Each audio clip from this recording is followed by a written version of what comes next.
Omokwe, do you know why dogs are used in a crime scene? So you didn't know. You didn't know that dogs are used in a crime scene because they have extraordinary capability to smell. Those dogs, they can trace and track every object in every crime scene. And the reason is because they have the capability to perceive or sniff more than we human beings. And that is why police use them for their investigation anytime a crime scene happens. But today, I'm not going to talk about dog.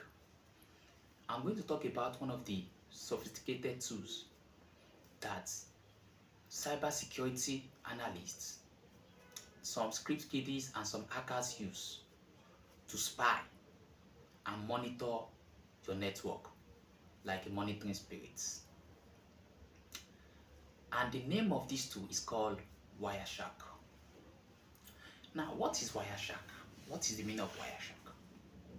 Now, Wireshark is a software that is used to monitor and sniff on every traffic that is entering a computer system or that is roaming about a computer system.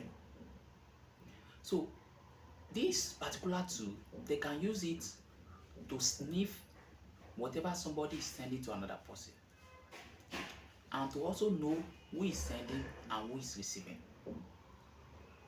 So Wireshark is a very big tool in cybersecurity. It's a tool that you as a cybersecurity analyst, you need to know how to use it perfectly because it is going to give you more details and you can use it for further investigation in cybersecurity. In fact, we'll call it forensic investigation. For better understanding, Wireshark just be like the ship amebo when they monitor your network. They monitor anything when waka pass. You understand? Anything when they communicate, any two things when they communicate, could they monitor them? As in they monitor them, you could collect them, you could capture all those things. Then you can't give you, you can't snitch, give you, say, okay, oh boy, see these two people, they try to communicate. So you go monitor to the extent that it can give you the details of when a particular person visits Gmail to fetch some data. It will also give you some details when a particular person visits Google to search for something. In fact, it can even give you more detail that, okay, so person visited the WhatsApp and he read so message. It can give you details about those things. And it will capture all those things and snitch it to you and say, okay, my landlord, this is what happened. And anytime Wireshark want to give you details, it's going to give you four major details. The first thing there is that if it's a situation whereby two people are connecting or two people are interacting and it capture them, it's going to give you four details. Number one, it's going to tell you who sent the message. It's going to tell you who is receiving the message. Then the third one is going to tell you which language are those two people using. So that is protocol, whether HTTP, HTTPS, TCP, UDP, all that is going to tell you the protocol they are using to communicate. That is their medium of language.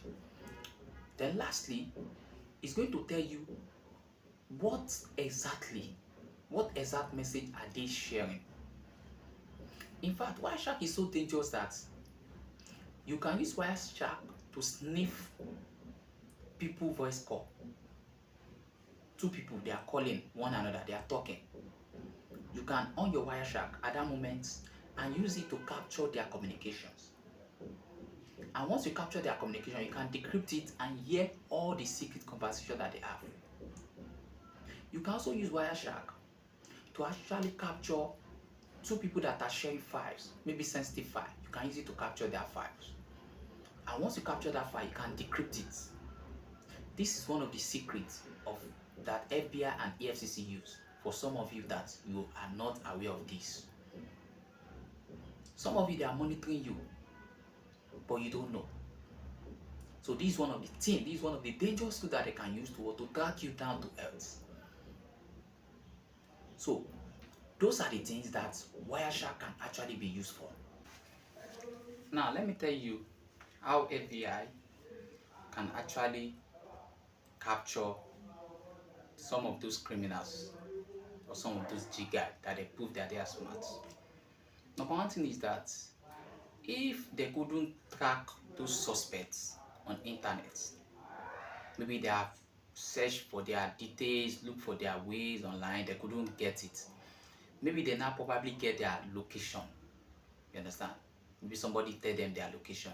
So what they will do is that, number one, they can actually activate their sleeper cell or agent to go and rent an apartment closer to their building or in their building. So the moment that sleeper cell enter that building, his major work for that period of time is to always activate his own Wireshark, so that it can capture all those data. And if it managed to capture some of those suspected data, and it capture it, and maybe the protocol they are using is now weak, you understand? If it is weak, like let's say HTTP now, it is weak, it can easily decrypt it. If it is a very strong protocol, you understand? Maybe the protocol is very, very strong and encrypted, end-to-end encryption. So that means FBI will actually write a letter to get the encryption key from the owner of that app. Okay, let's say for example now, those people they are communicating, and where they are mostly doing their fraud is on Facebook. So they are doing their fraud using Facebook or TikTok.